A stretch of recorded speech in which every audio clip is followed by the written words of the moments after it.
Eh bien, bienvenue parmi nous donc, dans cette session qui va porter donc, sur le cloud et qui s'intitule Booster son IBMI avec la puissance du cloud. Rien moins que ça.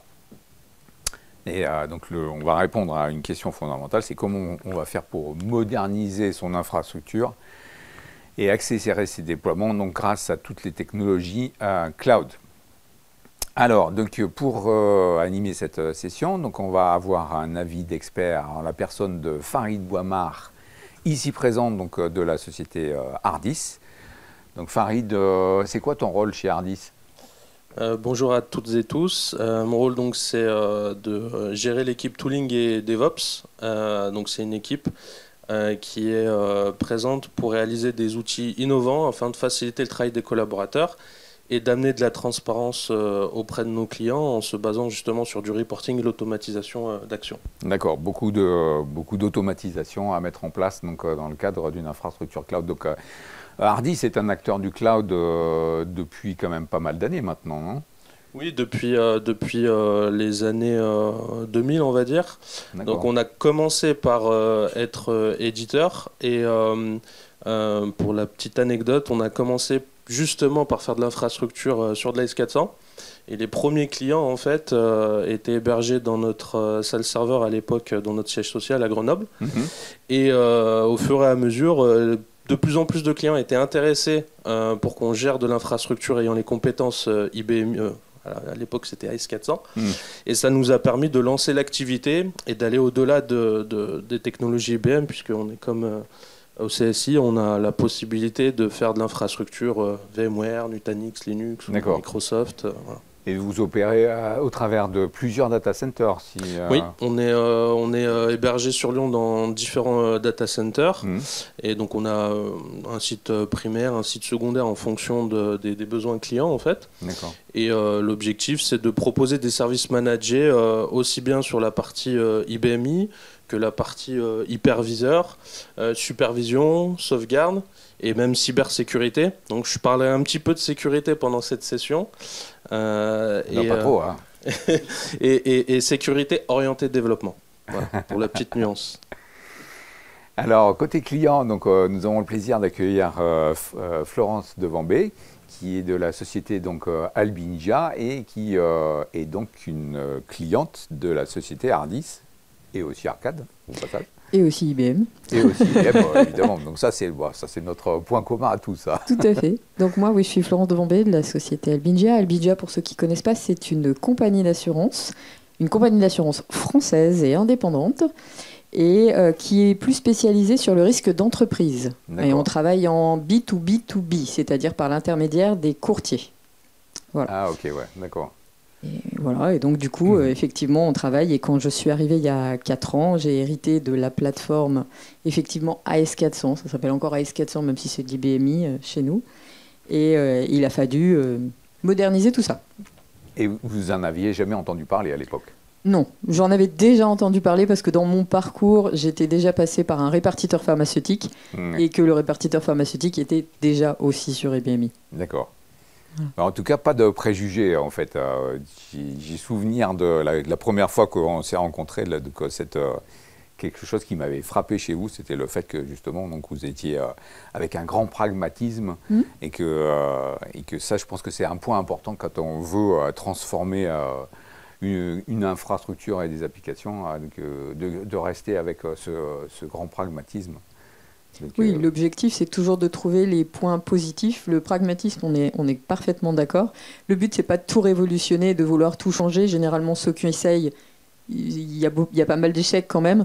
Donc, c'est de trouver tous les points bénéfiques à chacune des solutions, et tout en essayant quand même de moderniser et de s'ouvrir sur l'extérieur. Voilà. Alors, Thomas, Nick. Oui. Non, quelques petites questions. Des petites questions par rapport au cloud IBMI aujourd'hui. Déjà, une première question, est-ce que selon vous, donc les experts, est-ce que le cloud IBMI aujourd'hui, est-ce qu'il est mature? Est-ce qu'aujourd'hui on peut dire que c'est une solution mature, c'est une possibilité mature? C'est pour toi, ouais. En fait, ce qu'on va vous proposer là pendant cette session, c'est justement de partager notre retour d'expérience sur une application qu'on a développée qui s'appelle Khadgar et qui permet de faire du reporting automatisé sur des technologies IBM et donc de pouvoir s'appuyer sur l'infrastructure IBMI pour fournir ce service. Donc Khadgar, c'est quoi? C'est une application qui a été développée en 2015 par notre champion IBM, Damien Ferrand. Et donc à la base, l'objectif de cette application, c'était justement de remonter des éléments d'infrastructure à la fois Power, IBMI, de pouvoir remonter des informations dans le cadre de nos services managés avec des tickets sur notre ITSM eTop, de pouvoir se connecter à la supervision, à l'époque c'était Centrion avant qu'on mixe sur Shinken, et de remonter des points de contrôle liés à l'infrastructure IBMI. Et donc à travers cette application, on a pu communiquer à nos clients une totale transparence. Et d'ailleurs, la société Albingia reçoit nos rapports au quotidien. Et donc le fait que l'infrastructure fonctionne bien, ça nous a permis d'être sereins. Donc moi, en tant que responsable d'application, ce qui m'intéresse, c'est de ne pas me préoccuper de la partie infrastructure. Donc on sait qu'on fonctionne sur une plateforme matérielle qui fonctionne très bien, le Power, le système d'exploitation également, et la base de données DB2. Donc l'infrastructure cloud privée qu'on a à disposition chez Hardis nous permet de répondre à ces besoins. Est-ce que j'ai de la robustesse sur mon application? La réponse est oui. Est-ce que j'ai de la performance? Oui. Et pour vous partager un petit peu quelques chiffres, je peux vous partager le chiffre 100, 0, 0 et 7. 100, c'est 100% de SLA sur cette année au niveau de l'infrastructure IBMI, c'est-à-dire que le Power n'a jamais craché, l'OS n'a jamais craché, et la base de données DB2 n'a jamais craché. On a eu 0 incident. Donc si on a des incidents, c'est, on va dire, notre propre chef, des erreurs humaines ou autres, parce qu'on a mal géré, mais l'infrastructure est super stable. En termes de cloud aussi, on s'intéresse à l'aspect sécurité, et en fait, l'application, le système IBMI permet d'avoir une sauvegarde inclus nativement qui est BRMS, donc on n'a pas de problème de ce côté-là. Et le PRA, chez nous, est basé sur un système de synchronisation SAN sur de la technologie IBM via des bases de stockage. Donc ça répond et ça coche à toutes les cases d'infrastructure. Voilà. Donc sur le côté Khadgar, on est en capacité de remonter des informations facilement à travers les technologies IBMI. Et pour partager un petit peu ce que fait Khadgar, donc sur la gauche, en fait, vous voyez le rapport qu'on envoie à nos clients, mais qu'on s'envoie également en interne, et qui permet à travers des tableaux simples dans un format HTML qu'on envoie par mail, de communiquer au client et de savoir s'il a des problèmes sur la partie IBMI. On remonte des informations via le Job Scheduler, donc directement via ce rapport. On est plugué à notre supervision Shinken. Et là, il y a quelque chose qui est absolument intéressant, ce sont les DB2 services. Donc on peut se connecter sur le système pour récupérer ces informations en SQL. Et étant donné que nos équipes Ops maîtrisent bien l'aspect SQL, ce qu'on souhaite remonter, finalement on a peu d'efforts à fournir pour développer des plugins de supervision, Nagios-like, et remonter l'état de santé de ce qui se passe au quotidien pour nos clients en fait, ou même en interne. Et donc du coup on passe sur l'aspect monitoring, on voit qu'il y a des points de contrôle ici issus de notre supervision Shinken. Donc on a du SNMP, mais on a surtout des checks DB2 qui nous permettent de savoir ce qui se passe. Et si on regarde bien, on a un point de contrôle qui s'appelle Khadgar et qui permet de remonter le job Khadgar qui fonctionne. Et c'est ce genre de choses qu'on peut remonter à nos clients pour leur dire sur cette partition-là, vous avez un job, une application qui fonctionne, on est en capacité de remonter ce point de contrôle et d'aller le communiquer au client. Dernière chose qui est absolument intéressante également, c'est que la plateforme IBMI permet également de remonter des informations via une application, donc c'est du Java, une JVM, et au travers de la JVM, on a de l'observabilité sur des plateformes comme Azure qui permettent d'aller au-delà de l'infrastructure et d'aller remonter des informations sur l'application de performance monitoring et même sur l'aspect sécurité, si on se fait les dashboards qui vont bien. Donc on vous a mis quelques screenshots ici. Ce sont des dashboards ici orientés métier, les rapports générés en erreur et en bas les performances. Donc finalement on arrive à couvrir de l'infrastructure, de la performance, de la robustesse, de l'aspect sécurité, puisque nous sommes certifiés ISO 27001, donc c'était important d'avoir ces exigences-là, si vous voulez, et de couvrir aussi l'aspect monitoring et observabilité. Après, on peut passer aussi sur une autre orientation. Donc, on a vu l'aspect infrastructure. On a des équipes Ops qui maîtrisent et qui savent utiliser les technologies IBM. L'évolution des DB2 services au fur et à mesure, puisque IBM continue de faire évoluer, de bien documenter ces API. Donc pour les développeurs, c'est intéressant d'avoir en fait également cette qualité documentaire, on va dire. Et le dernier aspect, une fois qu'on est tranquille et qu'on dort sur nos deux oreilles, parce que d'un point de vue responsable applicatif, je sais que ça fonctionne, que c'est maîtrisé, la sauvegarde, le PA, etc. Une des tendances que Philippe disait tout à l'heure, c'est le DevOps. Et là, on peut parler même de DevSecOps. Donc il y en a qui utilisent DevOps pour inclure la sécu, il y en a qui préfèrent ajouter le DevSecOps. Et donc ce qu'on voulait partager à travers ça avec notre équipe de développement, c'est que IBM is ready for DevSecOps. Concrètement, quand on a récupéré dans notre périmètre en 2018 l'application, c'était du déploiement manuel. Il n'y avait pas beaucoup de tests, il n'y avait pas beaucoup de connecteurs. Et au fur et à mesure, en fait, on s'est posé les bonnes questions et on a construit, comme le disait tout à l'heure Florence, on y allait étape par étape et on n'a pas balancé tout d'un coup parce que sinon on allait se noyer. Donc, on a construit des pipelines CI/CD qui nous ont permis de construire, de faire des tests unitaires, des tests end-to-end, de passer sur l'aspect sécurité en faisant des tests de détection de secrets, d'analyse statique de code et bien d'autres choses, j'ai essayé de résumer. Et ensuite, on fait des déploiements automatisés sur IBMI. Et ce qui est intéressant avec l'IBMI, c'est qu'on peut se connecter en SSH, qu'on peut faire du Corn Shell, qu'on peut faire du Bash. Donc c'est assez ouvert, même si on ne vient pas du monde IBMI. Mon équipe qui ne vient pas du monde IBMI a été en capacité, avec l'accompagnement de Damien, d'aller déployer en fait l'application au quotidien en recette avec des déploiements complètement automatisés. Et sur la prod, on a fait ce qu'on appelle du one-click deploy. Donc avec un seul clic depuis GitLab, on est en capacité de déployer sur l'infrastructure de production. On passe de à peu près 45 minutes, 1 heure manuellement, à 5 minutes de manière complètement automatisée. Et ça répond donc à une des problématiques de déployer rapidement l'application et de manière sécurisée. Voilà. Ok, bravo.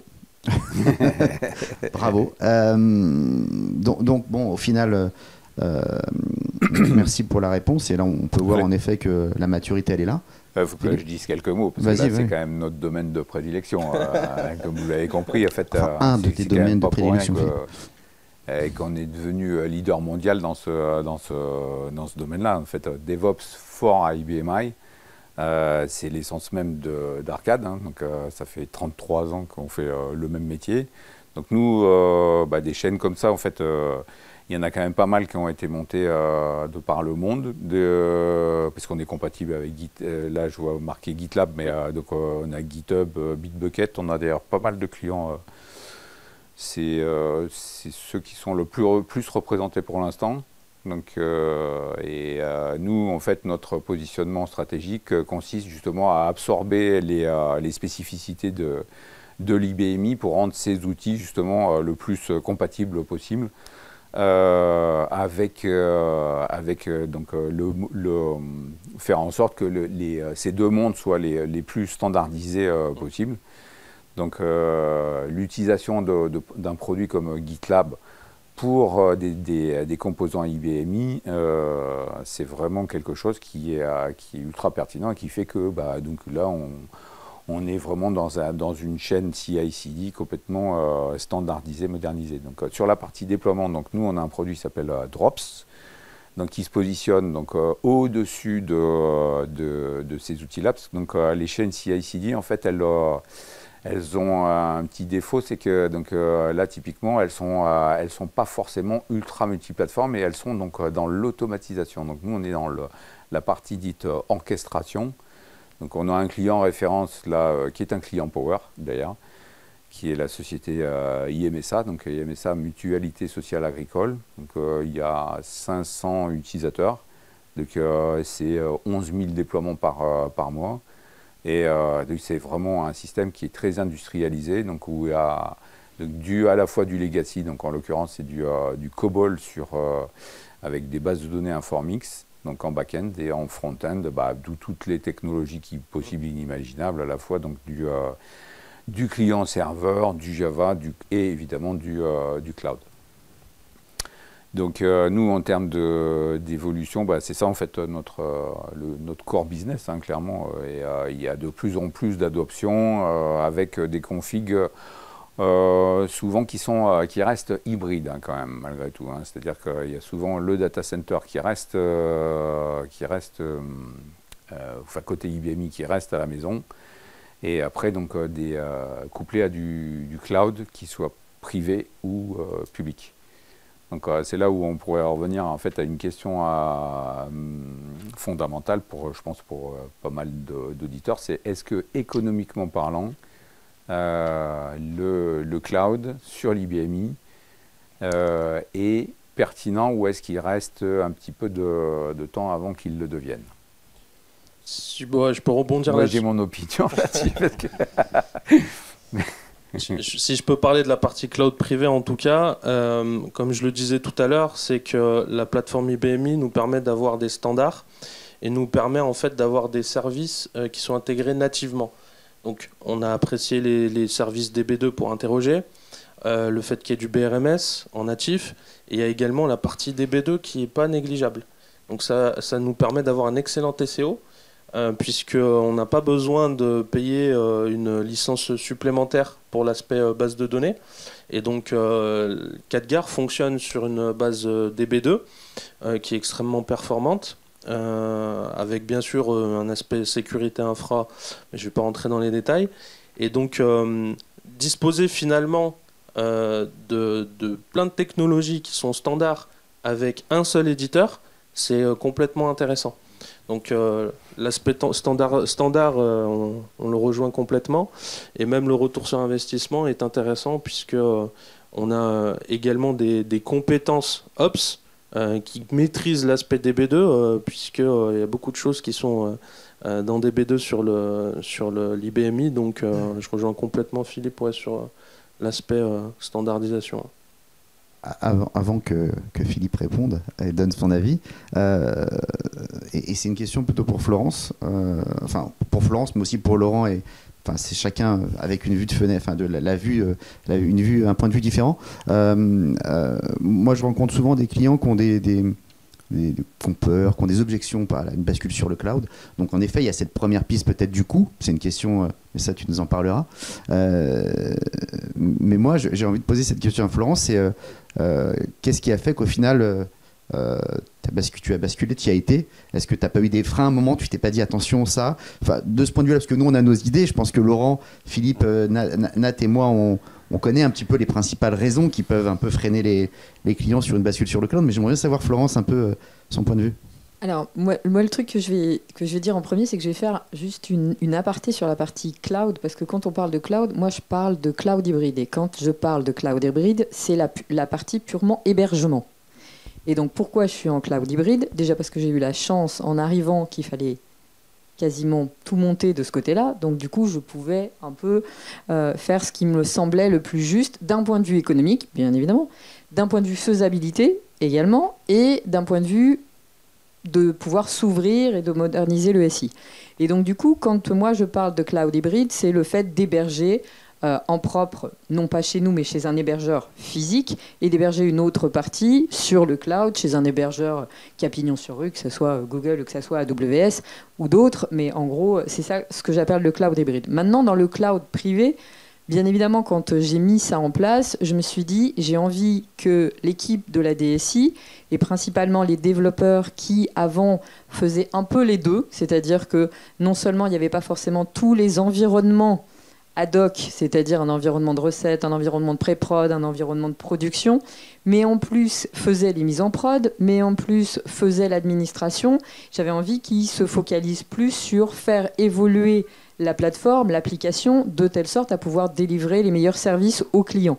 Et donc pour ça, il fallait que je trouve quelqu'un pour nous faire la supervision, pour nous envoyer des alertes tous les matins, que j'ai regardé encore juste avant que ça commence, au niveau de la partie des sauvegardes et au niveau de tout ce qui concerne la supervision de badge de nuit et ce genre de choses. Et donc là, j'ai fait appel à Hardis en disant « Je ne veux pas m'occuper, exactement ce que tu disais tout à l'heure. Moi, ce que je veux, c'est savoir que tout fonctionne bien, que mes utilisateurs, quand ils vont arriver le matin, la plateforme, elle est disponible. Et je veux que vous vous occupiez de regarder que ça fonctionne bien, que les sauvegardes marchent bien, que tout est géré. » Et donc ça, c'est ce qu'on peut appeler un peu le cloud privé, mais ce n'est pas ce que j'utilise moi en termes de... Quand je parle de cloud, je parle plutôt de la notion hébergement pur. Voilà. Maintenant, sur la partie sécurité, le fait, effectivement, de dire... Pour être très honnête, qu'on avait les serveurs qui étaient physiquement dans les locaux d'Albingia au départ et de dire je vais les sortir pour aller les mettre chez un hébergeur professionnel, effectivement, il y a eu un peu de réticence à la base de se dire mais attends, on va plus les maîtriser. Mais une fois qu'on discute un peu en disant ok, plus les maîtriser, mais à la date d'aujourd'hui, s'il y a un pet à 2h du mat, qui va se pointer au bureau pour aller regarder ce qui se passe ? Je n'ai pas d'astreinte de quelqu'un qui fait ça toute la nuit, de regarder comment ça se passe. Une fois qu'on explique de ce point de vue-là, est-ce que vous avez les moyens d'avoir une équipe IT qui est 24/24 sur le pont pour regarder ce qui se passe et qu'on vous répond « non, il n'y a pas besoin ». On dit « bon, ok, alors si je le mets chez quelqu'un d'autre, ok, ça va peut-être coûter en monnaie un petit peu plus cher, parce que forcément, si c'est hébergé chez vous versus si c'est hébergé chez un hébergeur pro, avec de la supervision, avec des services managés chez Hardis, ça a un coût, faut pas se leurrer, j'aimerais bien que ça soit gratuit, mais ça ne l'est pas encore. Et donc, du coup, une fois qu'on a expliqué au codir, à la direction, est-ce que vous voulez que vous vous retrouviez le matin, quand les IT arrivent, s'aperçoivent qu'il y a un problème, perdre toute la matinée d'un point de vue opérationnel parce que faut résoudre le problème, ou est-ce que vous préférez que quelqu'un s'en charge la nuit, limite nous réveille, à la limite, pour nous dire qu'est-ce qu'on fait, mais que vos utilisateurs, les opérationnels, quand ils arrivent le matin, ils puissent travailler normalement? La réponse était vite faite après, une fois que vous expliquez comme ça. Il faut expliquer très simplement ce genre de choses, parce que quand vous êtes face à un codir d'un point de vue infrastructure, d'un point de vue sécurité, ça fait peur. Et donc, du coup, il faut essayer de trouver des allégories. Par exemple, je vais vous donner un exemple. Quand j'ai dit on va commencer par refaire la couche basse de l'informatique, c'est-à-dire justement toute la partie infrastructure, système, réseau, télécom. Oh là là, ça on se dit, oh là, de quoi on parle? Et nous, on est dans le risque, donc le risque technique, et on fait beaucoup de construction aussi. Du coup, je me suis dit, ok, je viens d'acheter une maison. Et la maison, la première chose que je vais faire, c'est que je vais aller à la cave, au grenier, et je vais regarder s'il y a des trous dans le plancher, à la cave, si je vois pas le magma en fusion, et je vais aller au grenier pour regarder s'il pleut pas. À partir du moment où je vois qu'il y a un trou dans la charpente, je vais peut-être commencer par la boucher avant de m'amuser à refaire les peintures et à changer la tapisserie. Une fois que vous vous expliquez ça comme ça, on comprend mieux qu'effectivement, c'est de bonne loi de commencer d'abord par refaire la dalle de béton et d'aller changer, par exemple, les tuiles qui sont sur le toit, avant de s'amuser à mettre, en gros, des nouvelles applications à disposition des utilisateurs. Voilà. Elle a tout dit. Je sais pas, Laurent, tu veux ajouter quelque chose? Ah, il y a Nathalie qui veut poser une question. Une petite question, mais je vous rends le micro tout de suite.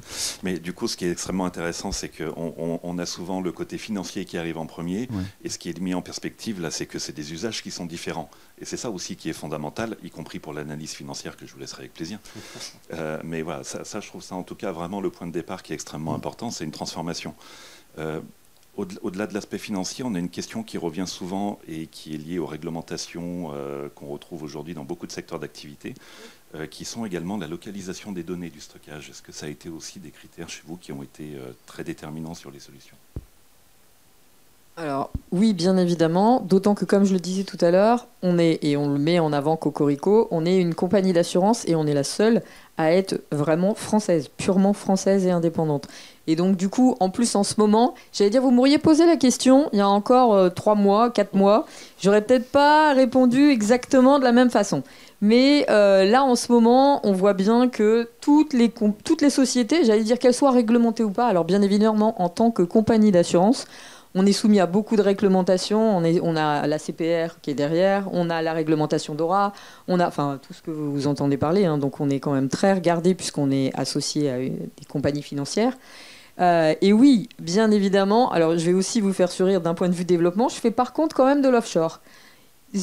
Voilà. Mais le fait d'héberger nos données en France dans des data centers français, c'est effectivement quelque chose d'important pour nous, même à tout niveau. Mais ce que je veux dire, c'est qu'on est encore plus regardé quand on est réglementé à vérifier que nos données sont bien en France, sont bien redondées, qu'on a bien du PCA et qu'on est bien, non pas sur 2 plaques tectoniques différentes, parce que c'est un peu compliqué en France, mais en l'occurrence qu'on a bien cette sécurité au cœur. Beaucoup de pragmatisme de la part de Florence. Non, c'est vrai. Et tout est vrai. Laurent, tu veux ajouter quelque chose par rapport à ça ? Effectivement, on a travaillé dès le départ avec Florence. On avait fait un audit cadrage ensemble. Et c'est vrai que c'était important pour nous de mettre en place d'abord les fondations, parce que de toute façon, on ne peut pas se moderniser sans mettre en place des fondations solides.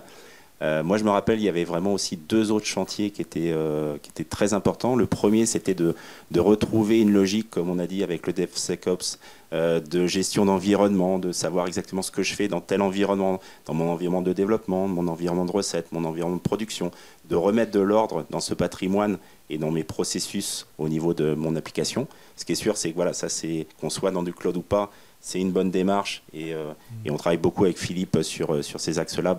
Particulièrement chez Albingia. Et le deuxième sujet aussi, on a parlé d'hybridation. C'est vrai que dans le passé, on avait un peu cette image de l'IBMI qui était un peu bunkerisée et qui n'avait pas accès aux ressources du cloud public. Et du coup, on voit assez facilement finalement qu'on peut faire cohabiter ce monde IBMI un peu on-premise mais ou en cloud privé avec le cloud public et du coup d'offrir des passerelles sécurisées parce que bien entendu, effectivement, on ne va pas transmettre vers le cloud public des informations confidentielles et du coup être un moyen de communiquer avec ses partenaires. Florence, tu l'as dit, du B2B2B, ça nécessite de dialoguer avec ses partenaires et plutôt que de le faire à l'écrit ou au téléphone, de faire tout simplement avec de la technologie web service, API REST, sur des déploiements extrêmement rapides tout en étant sécurisé. Donc c'est vrai que c'était les 2 enjeux. Et je pense que le fait, à partir du moment où on a montré que l'IBMI est capable de dialoguer avec l'externe et du cloud public, ça ouvre le champ des possibles vis-à-vis du métier. Et ensuite, vis-à-vis du métier, de regarder un petit peu les use cases qui pourraient permettre, par rapport à cet environnement un peu concurrentiel, pour aller au-delà. Et du coup, pourquoi pas aussi ouvrir les portes de l'IA qu'on verra tout à l'heure. Ok. Donc on a parlé des objections, on parlait de la data, de la donnée, de la sécurisation de la donnée. On a parlé du coût, même si on n'est pas rentré trop dans le détail non plus, on va pas se mentir. Je sais pas, Philippe, tu veux en parler un petit peu ? Oui, parce que en fait, nous on a fait l'étude l'année dernière, donc on était sur un coût qui était 2,5 fois. Donc c'est quand même pas complètement neutre. Hein. Donc en tant que chef d'entreprise, j'ai pris la décision d'investir. Je pense qu'il y a beaucoup de clients encore IBMI qui sont dans cette catégorie-là. Enfin, nous, on en côtoie quelques-uns là, qui ont dit ok, donc pour les 5 ans qui viennent, on continue d'investir plutôt que de basculer. Donc, on voit bien qu'en fait, ce mouvement vers le cloud, il est encore assez, balbutiant, sachant que le modèle économique, il y sera forcément tôt ou tard avec l'accroissement du nombre de clients. Mais après, derrière, c'est vrai qu'on ne peut pas comparer des choux et des carottes, parce que, donc, comme évoqué, en fait, derrière ce mouvement-là se cache aussi une des difficultés de la plateforme, c'est la perte de compétences et aussi donc la disponibilité, hein, ce que Florence a décrit. Hein, typiquement, c'est sûr que quand on est à une entreprise de taille moyenne, assurée du 24/7, c'est quand même particulièrement compliqué, surtout en France, donc no comment. Et donc on voit bien qu'il y a d'autres éléments qui peuvent justifier de ce choix-là et qui, là pour le coup, donc économiquement, sont ultra pertinents. Donc ça dépend un peu des situations de tout un chacun. Nous, on est éditeur, donc forcément, on n'est pas comment dire, le modèle du client cloud, si ce n'est le fait que nous, on utilise du cloud déjà depuis pas mal d'années. Nous, notre fournisseur, en l'occurrence, c'est SkyTap. SkyTap qui a été racheté par Kyndryl. Et donc, on est partenaire de Kyndryl. Et donc, le next step pour nous, c'est justement donc, notre outillage, donc DevOps, va être proposé as a service par ces cloud providers. Donc, c'est là où c'est vraiment intéressant pour nous parce que donc, maintenant, en termes de modèle, c'est les cloud providers qui vont aller proposer ça directement à leurs clients. Et le DevOps as a service, c'est vraiment très enthousiasmant dans le sens où, pour le client final, c'est la capacité à avoir 20 ou 30 développeurs comme ça à la volée, donc sans rien d'autre à faire que d'aller donner donc, des URL à cette série de nouveaux développeurs. Donc là, il y a aussi donc, la flexibilité, on la voit bien arriver, en fait, une énorme flexibilité dans les ressources, tout simplement. Hein. Parce que voilà, donc nous, on travaille beaucoup avec des grandes boîtes et donc à un moment donné, s'il y a besoin d'aligner 50 développeurs, et ça maintenant, ça c'est dans le domaine du faisable avec ce type d'infrastructure parce que sur les infrastructures anciennes, c'est évidemment beaucoup plus compliqué parce que comme il y a des contraintes de sécurité, aller filer des laptops à tous ces développeurs, des laptops sécurisés, rien que ça, en fait, ça représente un coût énorme et une organisation derrière qui devient complètement obsolète, quoi, parce que c'est vraiment beaucoup trop de boulot, quoi. Donc on voit bien que le mouvement vers le cloud, il est vraiment quasi inexorable pour tout un tas de raisons au-delà de l'aspect financier, qui vont bien au-delà de l'aspect financier, quoi. Je pense entre autres aussi à la capacité à tout simplement avoir des systèmes centralisés dans le sens où, typiquement, si je reviens là sur le cas de DevOps, donc il y a des repositories qui sont mis en place donc, pour le partage des sources. Quand vous avez 50 filiales qui vont chacune avoir une copie du code source, assurer une synchro globale de ça, c'est juste impossible. Alors que là, avec une infra-cloud et les sources centralisées au même endroit, c'est on ne peut plus naturel. Donc voilà, tout ça pour dire que, alors nous, je reviens en fait sur notre usage, nous, du cloud en tant qu'éditeur, c'est tout simplement en fait des sandbox qu'on met à disposition de nos clients. Et ça, c'est vrai que SkyTap, ils ont été assez bons dès les tout débuts, parce que donc, ça a été l'un des rares qui était capable de monter à la volée donc, des VM IBMI avec des VM soit Linux, soit Windows. Donc nous, par exemple, pour faire une démo, donc on appuie sur le bouton et clac, ça nous sort toute la chaîne CI/CD prémontée. Et c'est ça en fait qu'on peut, si le client veut avoir une idée de ce que c'est que le développement moderne dans un monde IBMI, lui mettre à disposition en l'espace de quelques minutes, quoi. Donc ça, c'est quand même un point intéressant. Alors, le corollaire, c'est que ça finit par coûter cher. Pourquoi ? Parce qu'en fait, c'est du pouce à la conso, hein, tout simplement. Hein. Nous, là, à un moment donné, donc, il y a eu une profusion de VM qui ont été montés, donc on s'est retrouvé avec des terras complets.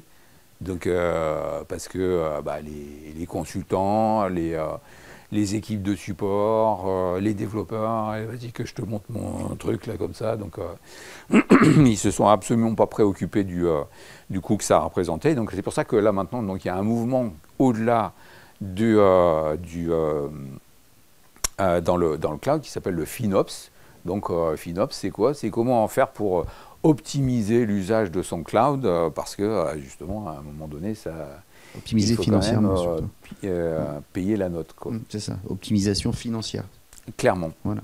Ouais. C'est ça. Ouais. Mais ça existait déjà, ça existe depuis quelques années déjà sur les clouds publics, sur non, mais c'est clair que là, donc, adopter du cloud consiste aussi donc à avoir les garde-fous qui vont bien. Bien sûr. Sinon, c'est la porte ouverte à toutes les fenêtres. À toutes les fenêtres. Okay. Après, donc, nous, ce que je peux dire aussi, c'est que là, typiquement, donc, il y a des clients en Asie qui ont souffert. Donc, il y avait des monnaies locales donc, qui se sont dévaluées de 25% et qui étaient des clients AWS. Donc là, tout d'un coup, pouf, ils se sont pris 25% d'augmentation. Ouais.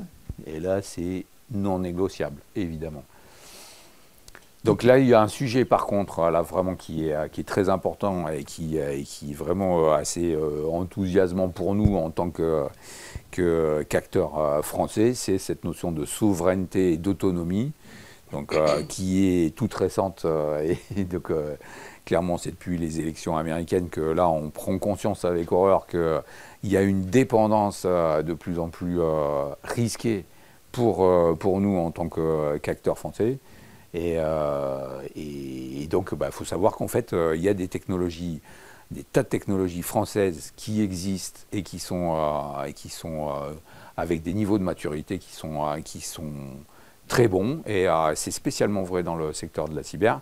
Nous, on fait partie d'un groupement qui s'appelle Exatrust. Donc, c'est un regroupement d'une cinquantaine d'éditeurs d'origine française, tous donc reliés sur le thème de la cyber. Alors, je ne vais pas empiéter sur le prochain thème, parce que c'est le prochain sujet. Mais il faut savoir quand même que maintenant, donc, on n'est pas obligé d'acheter américain quand il s'agit d'adopter de la techno. Même si, donc, faut pas se leurrer, donc, nous, dans notre métier, c'est 95% du marché qui est tenu par des boîtes américaines. C'est vrai. Mais bon, après, IBM est quand même d'origine américaine. Hein, mais IBM, ils sont plus clean, parce qu'ils sont plus vieux. C'est une boîte de 110 ans, donc... Il y a juste Farid qui voulait ajouter quelque chose sur la partie peut-être FinOps, si je pense. Même pas. Même pas. Non, okay. non, c'était pour rejoindre l'avis de Florence, en fait, parce que avec Ardis, on a la double casquette. Nous sommes clients et nous sommes fournisseurs. Et en fait, en tant que client, on a la même démarche que Florence, c'est-à-dire d'héberger nos données en France dans nos data centers. Et également, en tant que fournisseur, c'est aussi de rassurer nos clients sur le fait que nos outils sont tous hébergés en France dans nos data centers. Donc en fait, l'application 4Gare est hébergée sur une partition IBMI en France. Nos autres outils d'automatisation sont hébergés sur une infrastructure Kubernetes en France, d'accord, et maîtrisés de bout en bout par les différentes équipes qui sont plutôt du monde virtualisation, VMware, Nutanix, Linux, et l'équipe IBMI pour la partie 4Gare. Donc on a en fait différentes équipes qui arrivent à travailler ensemble sur des technologies différentes. Et tout à l'heure, quand on voyait le GitLab Runner, donc l'application, le GitLab Runner, il tourne aussi sur du Kubernetes et il va déployer des choses sur de l'IBMI. Donc on est dans un écosystème complet. Et on est justement en capacité de pouvoir monitorer tout ça à 360 degrés, parce que c'est mon équipe qui développe aussi le plugin de supervision pour le coup. Donc on a tout ça et en plus l'observabilité, mais c'était important quand même aussi de montrer que nous en tant que client et en tant qu'hébergeur, fournisseur de services, on a fait aussi le choix de garder, on aurait pu prendre du Kubernetes, je m'écarte un peu de l'IBMI, mais on aurait pu prendre du Kube sur Internet, de l'AKS, du EKE, etc. Mais on a vraiment fait le choix de tout avoir en local. Donc je rejoins complètement les différentes problématiques et ce qu'on envoie, on peut envoyer potentiellement sur le cloud public est vraiment maîtrisé, passe par des process avec notre référent de sécurité, avec les équipes sécurité, etc. Et on n'envoie pas n'importe quoi, n'importe comment. Voilà. Donc ça, c'était aussi, on partage ça. Et sur l'aspect FinOps, c'est aussi important parce que même quand on fait de l'observabilité à l'extérieur, il faut faire attention qu'il n'y ait pas trop de données. Donc on a de l'alerting, on sait à peu près combien on paye. Si jamais on dépasse tel taux, on a une petite alerte, etc. etc. Donc voilà, c'était pour compléter un petit peu sur l'aspect sécurité qui est important pour nos clients, de plus en plus, et surtout, comme disait Florence, par rapport au contexte. Par contre, nous sommes en capacité de réaliser les deux, donc de faire du cloud hybride et d'aller notamment sur Azure ou sur Google pour les clients qui souhaitent quand même avoir des données en France, dans une région française. Ça, on peut le faire sans problème, tout dépend de la politique de l'entreprise. Ok. Tu vas ajouter quelque chose, Nathanaël? Ok. En tout cas, bon. Mais toi aussi, tu t'es posé la question. Tu consommer du cloud. Quand c'est pas moi qui te demande. On s'est posé la question, mais ça va rejoindre aussi les questions d'usage. Moi, mon activité, aujourd'hui, on fait de la formation, on fait du développement sur nos clients, donc on intervient principalement sur les infras de nos clients. On a nos propres infras, mais qui sont plutôt dédiés formation. Oui. Et effectivement, c'est un petit peu dans ce cadre-là où on s'est posé les questions de basculer sur des machines en cloud pour pouvoir faciliter les formations à distance, pouvoir partitionner en direct des machines, avoir des environnements comme les sandbox arcade de démonstration des produits, d'avoir des environnements de formation qu'on peut construire à la volée. Aujourd'hui, objectivement, je ne vais pas ressortir mon analyse financière, mais aujourd'hui, on n'a pas encore été sur cette solution-là. Il se trouve aussi qu'on a nos propres machines qui sont chez nous et sur lesquelles on est largement en capacité de répondre pour pas mal de temps encore par rapport à nos volumes. Donc on n'a pas trop ce problème-là. Par contre, ce que je trouve très intéressant, c'est aussi des usages, c'est des capacités avant qui étaient limitatives en termes de projet, par exemple. Capacité à pouvoir tester un gros change sur un projet, une migration, etc. Là, on sait qu'on peut aller acheter une partition pendant 3 mois avec du service, faire des tests qu'on avait difficulté à faire préalablement. Parce que ça demandait trop d'infrastructures. Donc c'est ces parties-là aussi qui sont intéressantes et qui amènent des réponses complémentaires dans les projets des clients. Nous, dans notre métier, là, on commence à voir poindre des demandes relatives aux tests, tout simplement. Donc d'avoir la capacité comme ça à monter à la volée un environnement de test pour une période de 3-4 mois pour lancer une campagne indépendamment du reste de l'infrastructure. Donc ça fait vraiment sens. Nous, on pense que ça va pas mal se développer, ça, parce que y a la flexibilité du cloud là, qui est juste parfaite pour ce type de cas d'usage. Moi, je veux juste rajouter aussi un point. Ça fait un peu spot publicitaire, mais c'est pas grave. On monte une pépinière infra sur le 2e semestre de cette année. Et les retours que j'ai des clients m'ont demandé d'intégrer des modules cloud dans cette formation, ce qui n'était pas vrai il y a quelques temps. Donc ça montre bien que la maturité est là, que les clients commencent à s'y intéresser, commencent certains, comme Florence, sont très avancés, mais tout le monde n'est pas aussi avancé qu'Albingia. Donc voilà, donc il y a un vrai intérêt, il y a des choses qui se passent, en tout cas sur le cloud, autour de l'IBMI aujourd'hui.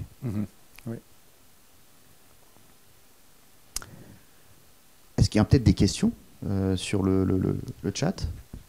Alors surtout, on avait déjà il y avait une question qui était, selon vous, quel est aujourd'hui le principal frein à l'adoption du cloud sur IBMI?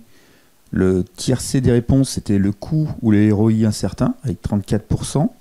Le manque de compétences internes, 21%, et 16% sur la résistance au changement. Et en question, on avait une question qui était surtout la différence si on est chez un MSP et par rapport aux soucis de FinOps, quel va être le coût et le ROI? Tu veux prendre les points? Ouais, Laurent. Laurent, En fait, je pense que la question, c'est le fait de se dire je suis hébergé par un hébergeur ou je fais gérer mon infrastructure directement dans un cloud public. Et est-ce que j'ai un meilleur ROI le fait d'être en full cloud public par rapport à un MSP? Je crois que c'est à peu près ça. Ça va se ressembler, oui. C'est-à-dire que par rapport à un MSP, l'hébergement chez un MSP versus un cloud public, par rapport à l'outillage et en termes de coûts, comment ça va se traduire? En termes de coûts, j'ai un client, je ne rentrerai pas trop dans les détails. C'est bien. Non, plus en termes d'outillage, je pense que l'avantage qu'on a dans cette logique aussi un peu d'hybride, c'est que du coup, on va avoir des ressources entre guillemets brutes de fonderie par des clouds publics. Mais ce qui est important, c'est d'avoir cette couche quelque part un peu d'automatisation, ces outils comme Farid l'a dit, de pouvoir implémenter rapidement ces outils propres à son infrastructure. Moi, ça me donne un peu l'image comme quand on va louer une voiture chez un Europcar ou autre. Le fait d'avoir la voiture en elle-même, il y a ses caractéristiques. C'est tel moteur, tel ceci. Par contre, c'est vrai qu'en termes d'expérience utilisateur, ce qu'on aime bien, c'est quand on arrive dans une voiture, d'avoir son CarPlay qui va être connecté à son téléphone, d'avoir son GPS habituel, et du coup de se retrouver, quelle que soit un peu l'infrastructure, dans son environnement très rapidement. Et c'est vrai que d'avoir des applications de customisation d'environnement très rapides, DevSecOps, qu'on peut en un clic mettre en place sur de l'infrastructure, je pense qu'on a le meilleur des deux mondes. Et il me semble qu'aujourd'hui, peut-être IBM peut proposer ça, mais en termes de cloud provider public, je pense que les GCP, les Microsoft n'ont pas encore cette spécialisation du monde IBMI et ces outils prêts à l'emploi. Et donc du coup, le fait de faire un mix un peu des deux me semble encore très intéressant. Ok, merci. Eh ben, écoutez, je pense qu'on arrive à la fin de la session, mais en conclusion, qu'est-ce qu'on peut dire qu'au final, le cloud aujourd'hui sur l'IBMI, c'est mature, qu'il y a plein de possibilités, qu'il faut y aller, qu'il ne faut pas hésiter, qu'il faut se lancer, et que voilà, on a eu un bon retour d'expérience de Florence, merci encore. Merci à Farid aussi. Et que aujourd'hui, il n'y a plus qu'à, quoi. Voilà. Elle est plus qu'en marche, la révolution. Elle est déjà bien lancée. Ouais. Donc au final, je sais pas, c'est 10h45, là on a 10 minutes, il faudra changer. Oui. D'accord. Ok. Et ben voilà. Et ben merci beaucoup.